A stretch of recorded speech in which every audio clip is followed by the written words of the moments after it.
If you like our video, click the button to subscribe to our channel and get easy access to new content. To see our full suite of ad-free video courses, instruction manuals, and quick reference guides, visit us at www.teachucomp.com.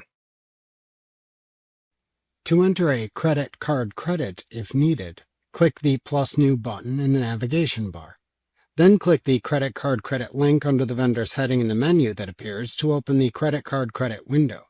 Select the vendor from whom you made the purchase by using the Payee dropdown. Select the credit card account you used from the Bank/Credit Account dropdown. Then enter the appropriate category details or item details depending for which account or items you are being credited. Make sure to enter the same account or item information as when you paid the original expense or paid the bill using the credit card to correctly reflect the credit to the related account or accounts. When finished, click the Save and Close button to save the credit card credit and close the page.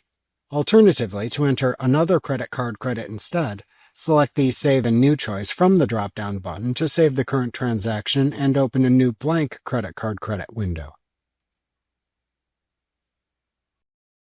Remember to click the subscribe button to see more of our videos. See our full suite of courses, instruction manuals, and quick reference guides at www.teachucomp.com.